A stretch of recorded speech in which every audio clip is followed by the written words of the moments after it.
Sometimes the smallest moments reveal who we truly are. That night, Samantha stood in front of her mirror, heart pounding in her chest. She looked beautiful, though she didn't believe it. Her dress wasn't designer, her shoes weren't new, and her purse held only $20, the very last of her week's pay. But her eyes, soft and full of hope, were the kind that could stop the world. It had been a long time since someone had looked at her with affection. She worked at a small diner, always smiling for customers who never remembered her name. But tonight felt different. Tonight she had a date. A man named Ryan, someone she met online. His photos were full of confidence. His words were charming, and for a moment, he made her believe she deserved something wonderful too. She took a deep breath before leaving her small apartment. The cold air kissed her cheeks as she walked toward the bus stop. Every sound of the night seemed louder. The cars passing, the hum of the streetlights, the whisper of her own insecurities. But she whispered to herself, maybe tonight, everything changes. When she entered the restaurant, her heart almost stopped. It was one of the nicest places in town. Dim lights, elegant people, wine glasses sparkling like diamonds. She felt out of place instantly. She clutched her small purse tightly, afraid someone would notice that she didn't belong. But she smiled anyway, because she was trying. Ryan was already there, seated by the window. He was handsome, well-dressed, with that air of someone used to being admired. When his eyes met hers, for a moment he smiled. But as she walked closer, that smile faded, replaced by something colder. "Samantha?" he asked, his tone carrying a faint trace of disbelief. "Yes," she said softly, sitting down nervously. He looked at her dress, her hands, her purse, everything. "You look different from your pictures." Samantha's heart sank. She smiled anyway. "I guess cameras are kind to me." He forced a laugh. The waiter approached, asking if they were ready to order. Ryan didn't look at her. "I'll have the steak, and she'll have whatever's cheapest," he said with a mocking smirk. Samantha's face burned with embarrassment. The waiter hesitated, sensing the cruelty in his voice, but she quickly nodded. "Just a salad, please." For the next half hour, she tried to make conversation, but Ryan barely looked at her. He was on his phone, answering messages, checking his reflection in the window. When he finally did speak, it was to ask, "So, what do you do?" "I'm a waitress," she said, her tone humble but proud. "I'm saving to go back to school someday. Maybe nursing." He raised an eyebrow. "A waitress? You should have told me that earlier. I don't really date people who are still figuring their lives out." That sentence broke something inside her. She tried to hide the pain behind a polite smile.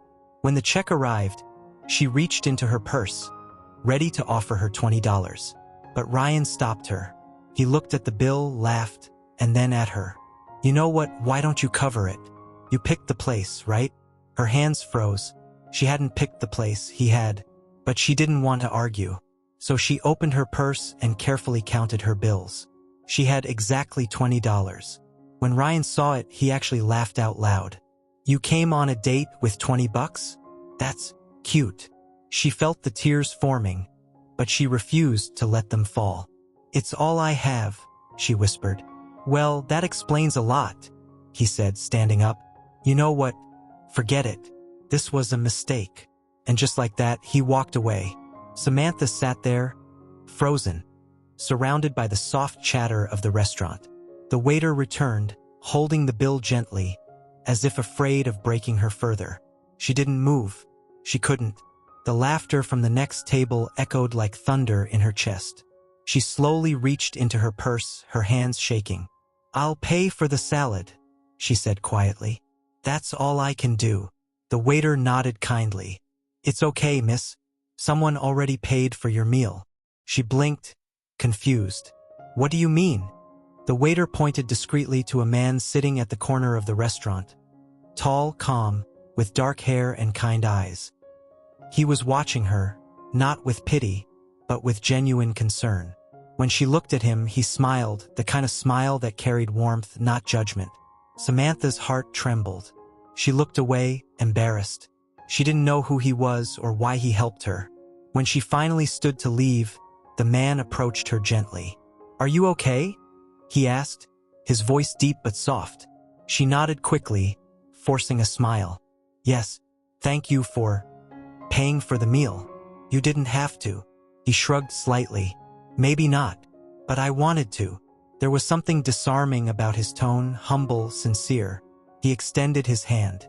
"I'm Thomas." She hesitated, then shook it. "Samantha." For a brief moment, the world around them seemed to fade.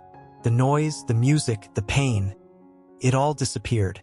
It was just two people standing there, one broken, one kind, both strangers who somehow felt like they'd met before. "Can I walk you out?" Thomas asked. Samantha wanted to say no. She was used to disappointment, but there was something in his eyes that made her trust him. "Sure," she whispered. They stepped outside into the cool night air. Snowflakes drifted gently around them, landing on her hair and his coat. They walked in silence for a few moments until he said, "That guy, he's an idiot." Samantha smiled sadly. "Maybe, but maybe I'm the idiot for thinking it would be different this time." He shook his head. "No, you were just hoping for something real. There's nothing foolish about that." She looked up at him, surprised by his kindness. "Why did you help me?" Thomas smiled faintly. "Because I saw someone who deserved better than the hand she was being dealt. I've been there too, sitting somewhere, feeling small." Samantha's eyes softened. "You? Somehow I doubt that." He laughed lightly. "Don't let the suit fool you. Everyone has a story, Samantha." She didn't know what to say. There was a comfort in his presence, a warmth that made her forget the humiliation she had just endured. When they reached her bus stop, she turned to him. "Thank you, Thomas. Really, I won't forget this." He nodded. "Then maybe I'll see you again." She smiled shyly. "Maybe." As the bus pulled up, she looked back through the window once more. And there he was, standing in the falling snow, watching her leave with a quiet smile. That night, as Samantha rode home, she replayed every moment in her mind. The laughter, the pain, the kindness. For the first time in a long time, she felt something she hadn't felt before. Not love, not yet, but a tiny flicker of hope. Because sometimes, the people meant to find you appear not when life is perfect, but when it's falling apart. And somewhere in that fragile, snowy night, two souls who had been walking separate paths took their first step toward each other, without even realizing it. The next morning, sunlight slipped through the thin curtains of Samantha's small apartment. It painted the cracked walls in gold, but she barely noticed. She sat on the edge of her bed, her phone in her hand, scrolling through the messages she'd sent Ryan the night before. None were answered. She sighed, dropped the phone, and whispered to herself, "Why do I keep expecting kindness from people who don't know how to give it?" Her reflection in the mirror looked tired, but under the fatigue, there was a spark, something that had survived humiliation, disappointment, and the long walk home. That spark had a name, Thomas. She didn't know who he really was, or why he'd helped her. All she knew was the look in his eyes when he said, "You deserve better," and somehow, that one sentence had stayed with her longer than any compliment she'd ever received. Later that afternoon, she was back at the diner, wearing her uniform and serving coffee to strangers. The same faces, the same chatter, the same tips barely enough to get by. Yet, her mind wasn't there. It was replaying the sound of Thomas's voice, his calm smile, the way he looked at her like she mattered. "Earth to Sam," said a voice beside her. It was Lily, her best friend and coworker, balancing a tray of pancakes. "You're smiling to yourself. What's his name?" Samantha blushed. "What? No one." Lily laughed. "Girl, please. You don't smile like that for no reason." Samantha hesitated, then sighed. "Fine. I met someone last night, but it's complicated." "Oh? Complicated how?" "He's just different. Kind. He helped me when someone else humiliated me." She paused, staring at the coffee pot. "He feels like the kind of person who shows up when you've given up on people." Lily leaned closer, grinning. "And did he ask for your number?" Samantha frowned. No, I didn't give it. I didn't think I'd see him again. Lily rolled her eyes. Girl, if it's meant to be, he'll find a way. But Samantha wasn't so sure. Life had never made things easy for her. The day passed like every other. Customers coming and going, laughter echoing in the background. Then, just as she was wiping down the counter before closing, she heard the bell above the door ring. She turned and froze. Thomas. He was standing there, snow still dusting his shoulders, his presence calm but commanding. He wasn't wearing the same suit from the night before. Now, in a casual jacket and scarf, he looked even more disarming, real. Samantha's breath caught in her throat. You? He smiled softly. I was hoping you'd say that. Lily, watching from the kitchen, nearly dropped her tray.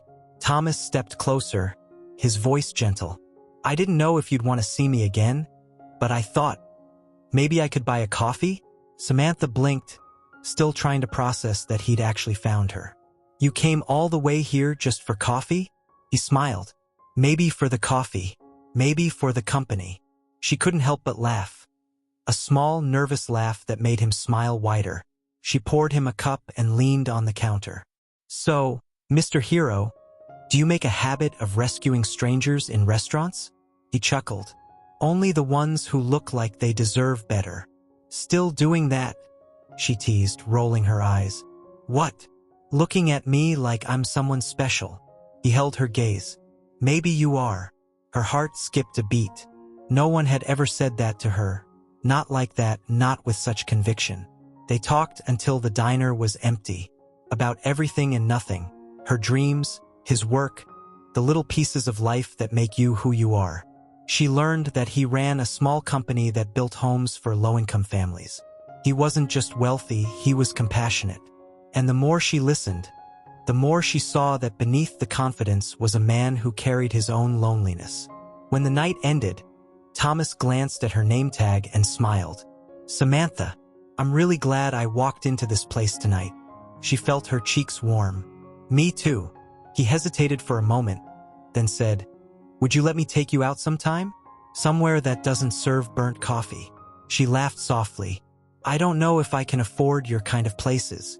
Then we'll go somewhere that takes $20 bills, he said warmly. Her smile faded just slightly, a flicker of insecurity. But his tone wasn't mocking. It was kind. Okay, she said, barely above a whisper. I'd like that. The next few days felt like something out of a dream. They texted, they laughed, and for the first time in years, Samantha felt like someone saw her. Not the waitress, not the girl with the cheap purse, but her. Their first date wasn't at a fancy restaurant.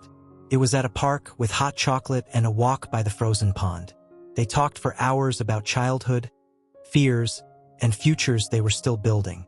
You know, Thomas said at one point, kicking at the snow, most people see money as freedom, but for me it's never been that. It's just noise. What I really wanted was something quiet, something real. Samantha looked at him, the reflection of the city lights dancing in her eyes. You mean someone real? He smiled faintly. Maybe I already found her. She blushed, looking away. You barely know me. Maybe. But sometimes, it doesn't take long to recognize something you've been missing for years. That sentence hit her like a heartbeat, because deep down she felt the same. From that day on, things began to change. Thomas started visiting the diner more often, sometimes for coffee, sometimes just to see her. And every time, her coworkers would whisper and giggle, watching the way he looked at her like she was the only person in the room. But not everyone was happy about it. One afternoon, as Samantha was leaving work, Ryan, the man who had humiliated her, appeared outside the diner. His smirk returned when he saw her. Well, look who it is, he sneered. The waitress who thought she could buy love with $20. Samantha froze. What do you want, Ryan? He shrugged. Just curious how you're doing. I saw you talking to that guy. Pretty sure I know who he is. Thomas Blake, right? The guy with that big development company? You really think you're his type? Her jaw tightened. I don't need to explain myself to you. Ryan laughed cruelly. Of course not. Just don't get too comfortable. Guys like him, They play the hero until they get bored. Before she could answer, another voice cut through the cold air. Funny, I don't recall asking for your opinion. Samantha turned. Thomas was standing there, his expression calm but his eyes sharp. Ryan shifted awkwardly. Hey man, I was just talking.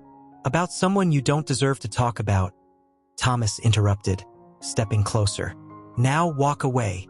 Ryan swallowed, glared at Samantha one last time, and left. When he was gone, Thomas turned to her.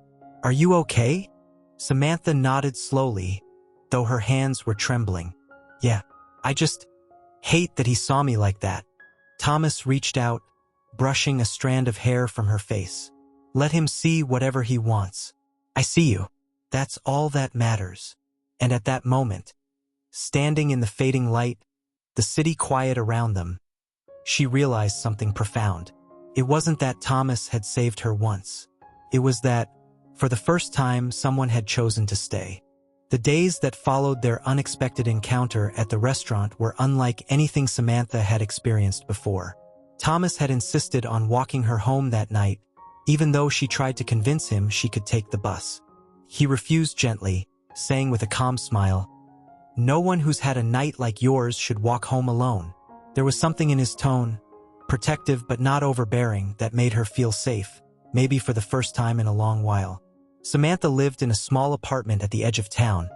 Nothing fancy, just a single bedroom with creaky floors and mismatched furniture she'd gathered from thrift stores. When she told Thomas where she lived, she braced herself for the judgmental silence that usually followed. But it never came. He simply nodded, walked her to the door and said, "Thank you for letting me walk you home, Samantha. You deserve better than what happened tonight. Don't ever let a man's arrogance define your worth." Those words stayed with her long after he left. The next morning, Samantha woke up early, as always, to get ready for work at the small bookstore downtown. The job didn't pay much, but she loved the smell of old pages, the quiet hours, and the way stories could take her anywhere, even to places where heartbreak didn't exist. But that morning, as she opened the store, her mind wasn't on the books. It was on Thomas. He had given her his number before leaving, scribbled on the back of a receipt. She had stared at it for hours before finally deciding to text him a simple, "Thank you for yesterday." She didn't expect him to respond immediately, but within minutes, her phone buzzed. "You're very welcome, Samantha. I was hoping I'd hear from you." And just like that, something began to bloom, quietly, unexpectedly. Over the next few weeks, they started meeting for coffee after her shifts. Thomas was different from anyone she'd met before. He was kind, but not in that rehearsed, charming way that some men used to get what they wanted. He listened. He asked questions about her life, her dreams, her fears. He didn't pity her, but rather admired the way she had built her life despite how little she had. One evening, as they walked through the park, Samantha finally asked him, "Why did you help me that night? You didn't even know me." Thomas smiled softly, his eyes fixed on the path ahead. "Because I saw myself in you," he said. "Not the humiliation, not the pain, but the strength to stand back up. I've been where you were. Maybe not in the same way, but I know what it's like to be looked down on. I wanted you to know that there are still people who see you for who you are, not for what you have." His words disarmed her completely. That night, when she returned home, she couldn't stop thinking about what he'd said. But life, as always, had its way of testing happiness. A few days later, while Samantha was at work, her manager pulled her aside with a worried expression. The bookstore was struggling financially. Sales were down, and the owner had decided to make cuts. She would have one more week before her position was gone. Samantha smiled politely and thanked her boss for being honest. But inside, she felt the world collapsing again. The small stability she had managed to build was slipping through her fingers. That night, when she told Thomas about it, she tried to hide her pain behind forced laughter. "It's fine," she said. "I'll find something else. I always do." But Thomas saw through her. "You don't always have to be strong, Samantha," he said softly. "You're allowed to be tired. You're allowed to feel." She didn't know what happened next, only that she suddenly started crying, really crying, for the first time in years, and Thomas just held her, saying nothing. His silence spoke more than any words could. From that night on, their bond deepened. They weren't just two people meeting over coffee anymore. They were two souls finding solace in each other. Thomas started helping her look for jobs, driving her to interviews, encouraging her not to give up. But what she didn't know yet was that Thomas was not just any man. He was the heir to a large publishing company in the city. He never told her, afraid it would change the way she saw him. With her, he wasn't Thomas Grant, the wealthy executive. He was just Thomas, a man who had found something real for the first time. One afternoon, Samantha came across an article online about a successful publishing company expanding into new markets. The photo in the article made her heart stop. It was Thomas, standing confidently beside a board of executives. Her heart raced. Part of her felt betrayed. Why hadn't he told her? Did he think she was too poor to understand his world? That evening, when Thomas came to pick her up, she confronted him. "Why didn't you tell me who you really are?" she asked, her voice trembling. Thomas looked down for a moment, then met her gaze. "Because I wanted you to know me before you knew my world," he said. "I didn't want money or status to be the reason you stayed. I wanted you to see the man, not the name." She wanted to be angry, but deep down she understood. He had treated her with respect from the start. Never once had he flaunted his wealth or made her feel small. And in that moment, she realized that his silence wasn't deceit. It was humility. Still, she needed time. Over the next few days, Samantha withdrew, unsure of what to do. She thought about the night he helped her, the way he had listened to her, the way he had held her when she cried. None of that was fake. None of it had anything to do with money. Finally, one night, she made her decision. She went to his office, nervous, heart pounding, and asked the receptionist to tell him someone was there to see him. When Thomas came out, his eyes widened in surprise. "I was scared," she admitted. "Scared that maybe we were from two different worlds. But then I realized it doesn't matter. You saw me when no one else did. You believed in me when I didn't believe in myself. And I love you for that." Thomas's expression softened, and in that moment, he reached out and held her hand. "Samantha," he whispered, "you have no idea how long I've waited to hear that." And right there, in the middle of that grand corporate building, surrounded by marble walls and polished floors, the humble woman with $20 and the man who had everything finally found something neither of them had before. Love that was real, pure, and completely theirs. But little did they know, something even more unexpected was waiting just around the corner. Something that would test the very foundation of their love. The days after Samantha's confession felt like sunlight after a long winter. For the first time in her life, she allowed herself to dream beyond survival. She and Thomas began to spend more time together.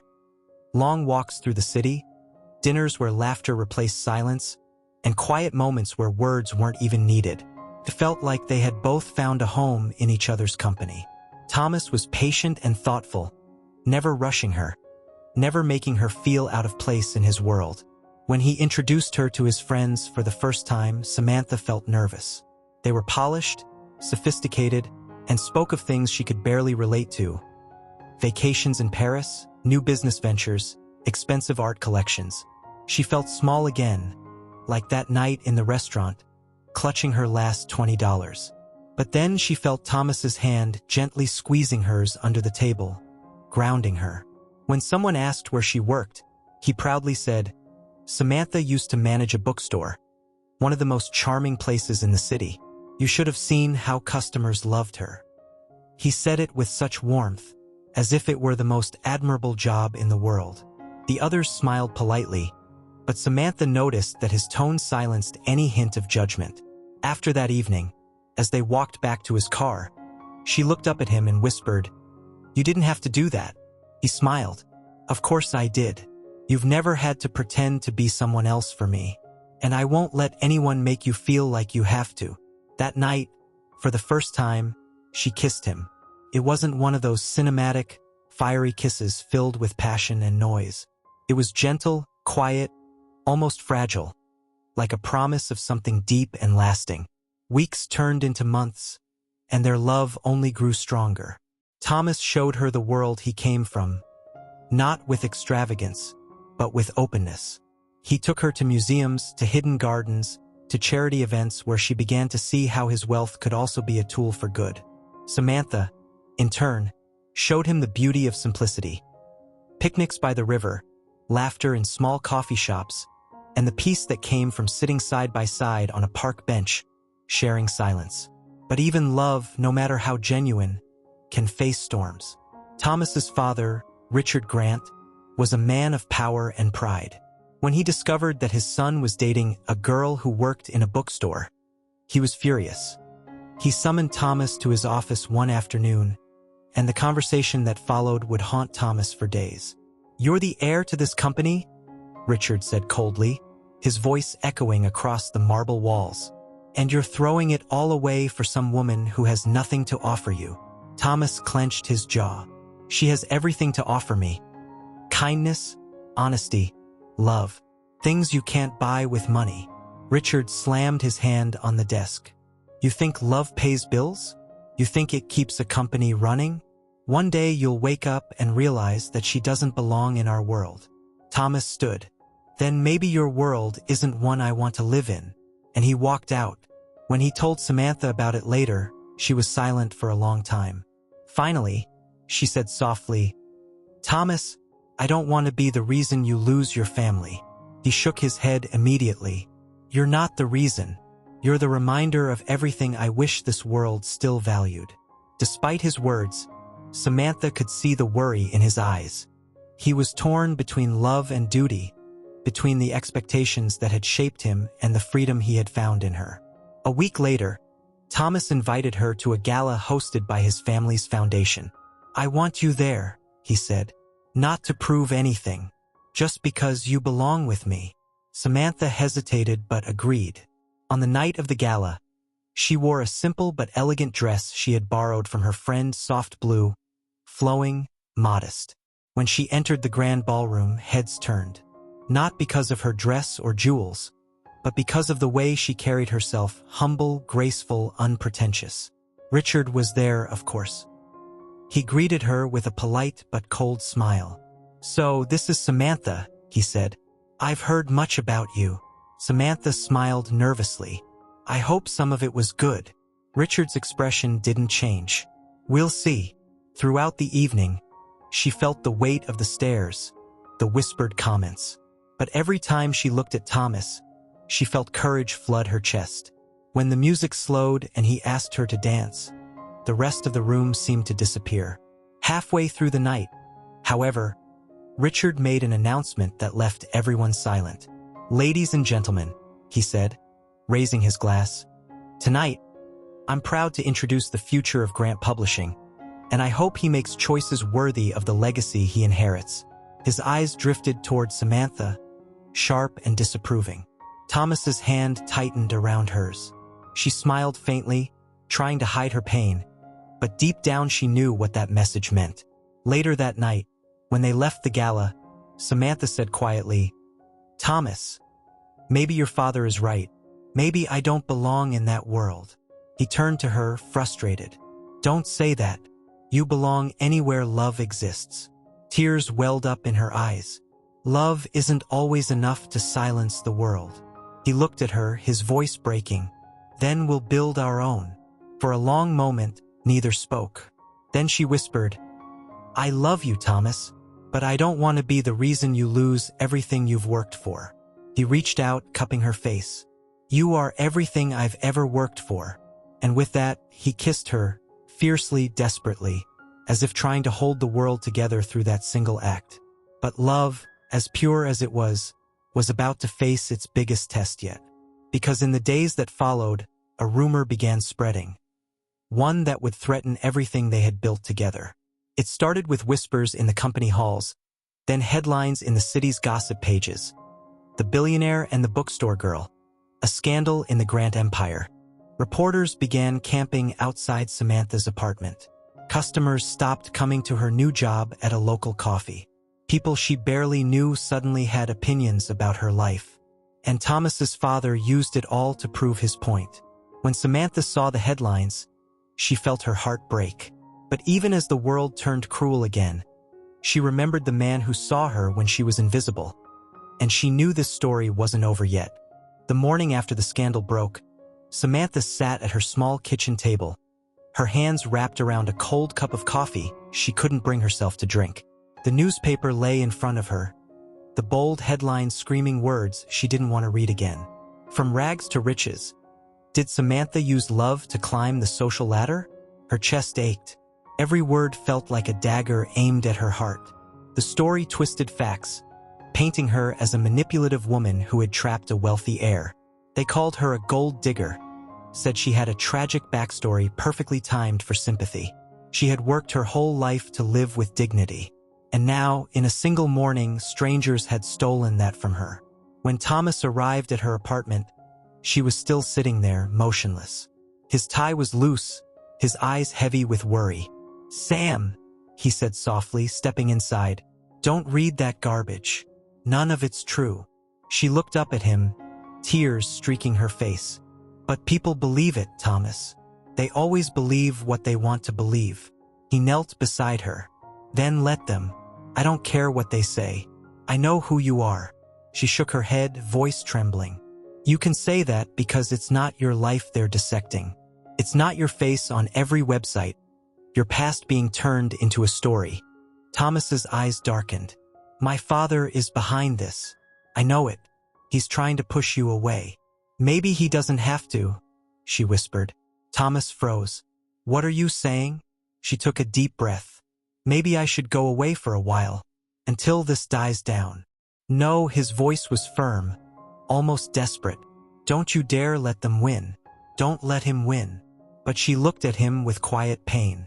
"Thomas, I'm not thinking about winning. I'm thinking about peace. I can't live like this, hiding, defending myself, hearing whispers every time I step outside. You don't deserve that either." He reached for her hand, but she pulled away, her voice breaking. "You once told me I belonged wherever love exists. But right now, love feels like the only thing the world wants to destroy." Thomas stood, pacing, his frustration turning into fire. "Then I'll fix this. I'll make them see who you really are." But she shook her head gently. "You can't change people's hearts by shouting at them." That night, after he left, Samantha packed a small suitcase. She didn't know where she was going. She just knew she needed to breathe. Before dawn, she slipped out of her apartment, leaving behind a note that said only 3 words, "Please forgive me." When Thomas arrived the next morning and found the note, it felt like the air was ripped from his lungs. He searched everywhere, called her friends, visited every cafe she liked, even drove to the bookstore where she once worked. But she was gone. Days turned into weeks. The media moved on to new stories. His father's company stabilized. But Thomas felt empty. Success meant nothing when love had slipped through his fingers. Meanwhile, Samantha had found refuge in a small coastal town hours away from the city. She found work at a local clinic, helping elderly patients with their medications, comforting them with her kindness. Life was quiet there, simple. But at night, she still thought about him, about the man who saw her heart before her appearance.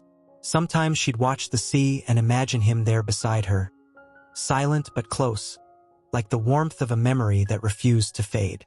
Months later, a letter arrived at her door. It was handwritten, neat, careful strokes she recognized instantly. "My dearest Samantha, it's been 84 days since I last saw you, but it feels like a lifetime. I've searched for you, not to bring you back against your will, but because there are things I need you to know. My father's company didn't fall apart, but I realized something. Every room I walk into feels colder without you in it. I could live 100 lifetimes and never meet another soul like yours. You didn't need to belong to my world, Samantha. You became my world. If you ever find it in your heart to come back, I'll be waiting. Not as Thomas Grant, the businessman, but as the man who fell in love with a woman brave enough to live with kindness in a cruel world. Yours always, Thomas." Tears blurred her vision as she read his words over and over. She pressed the letter to her chest, whispering his name like a prayer. For days she couldn't stop thinking about him, about the love they had lost, and whether maybe, just maybe, it was time to stop running. Then one evening, as she was leaving the clinic, she saw a familiar car parked by the gate. Sleek, black, and out of place in the quiet town. Her heart began to race. Thomas stepped out, dressed simply, without the armor of wealth or pretense. His eyes met hers, filled with something deeper than longing, understanding. Neither spoke at first. Then he said softly, "You left without letting me fight for you." She swallowed hard. "I didn't want to be your battle." He took a step closer. "You were never my battle, Samantha. You were my peace." Her lips trembled. "I didn't know if you'd come. I didn't know if you'd stay," he replied. They both laughed through their tears, the sound breaking the months of silence between them. Thomas reached into his coat and pulled out a small velvet box. "I didn't come here to take you back to that world. I came to ask if you'd help me build a new one." Samantha's heart pounded as he opened the box. Not a diamond, not something extravagant, but a simple gold ring, elegant and pure. "Marry me," he whispered. "Let's start over. No headlines, no noise. Just us." Samantha covered her mouth, tears falling freely now. "Thomas, are you sure?" He smiled. "I've never been more sure of anything." And there, under the fading light of dusk, with the sea whispering behind them, Samantha nodded. "Yes," she breathed. 1,000 times, yes. He wrapped his arms around her, and for the first time in forever, she felt the world stop spinning. Their love had been tested by judgment, distance, and fear, but it had survived. Not because it was perfect, but because it was real. As they walked hand in hand toward the setting sun, the wind carried away every doubt, every scar left by the past. What remained was a love born from kindness, a love that refused to be defeated by the cruelty of others. And for Samantha, the woman who once sat alone with $20 and a broken heart, life had finally given her the one thing money could never buy, a love that saw her worth long before the world ever would. The morning light filtered softly through the curtains of their seaside home. Months had passed since Samantha and Thomas had married, and though their lives were quieter now, they were also fuller, woven with laughter, warmth, and small, beautiful moments that made each day feel like a gift. Samantha had left behind the noise of the city, the headlines, and the whispers. In this small town, she wasn't the woman who married a rich man. She was simply Samantha Grant, the woman who cared for everyone. She volunteered at the clinic, baked for the neighbors, and spent her evenings sitting by the window, reading while Thomas worked on his laptop beside her. Sometimes she would glance at him, this man who had once been surrounded by luxury and pride, and smile at how content he looked sitting barefoot on their old couch, wearing a plain shirt, eating burnt toast she'd made.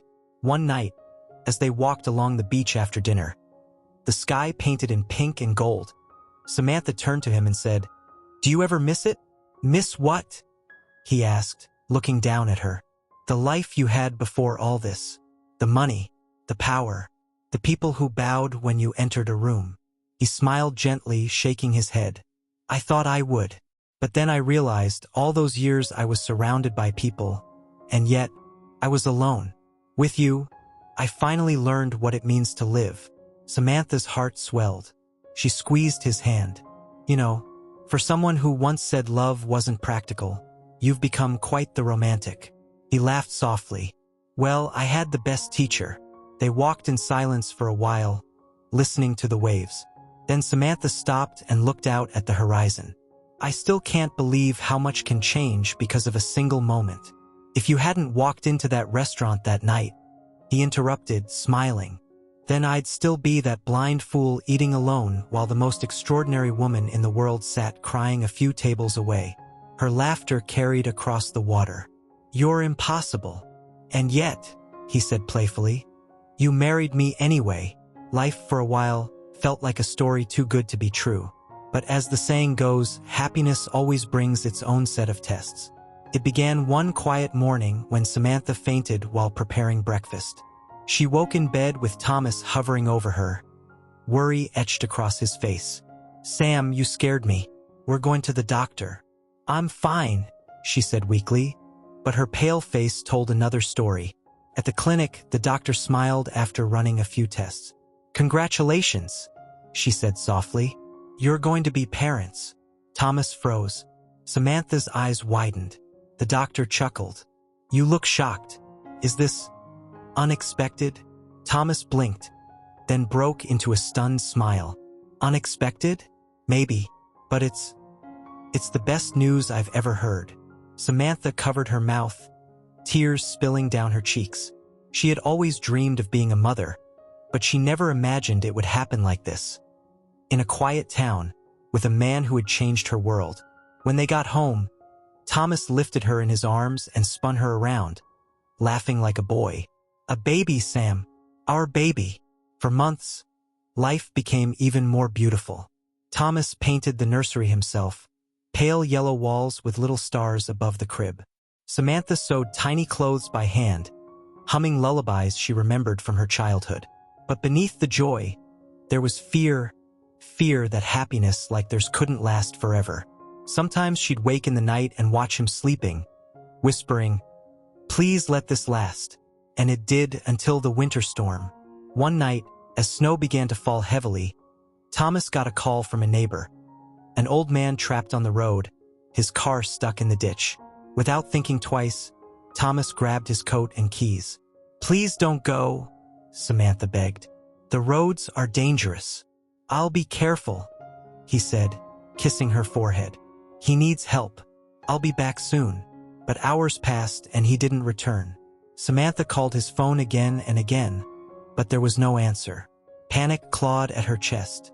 Finally, she called the local police, and a search began through the blinding snow. When they found his car, it was overturned near the woods. The officers pulled him out, unconscious but alive. At the hospital, Samantha held his cold hand, tears streaming down her face. "Please, Thomas, you can't leave me now." "Not now." His fingers twitched. Slowly, his eyes fluttered open. Weakly, he smiled. "You worry too much." She laughed through her tears. "You almost died," he whispered. "Not yet. I promised to see our baby's first steps." He recovered slowly, but the accident changed something in both of them. They became even closer, more grateful for each heartbeat, each sunrise, each shared breath. Months later, Samantha gave birth to a baby girl, with eyes like Thomas's and a smile that reminded him of that first night he saw her crying in the restaurant. They named her Hope.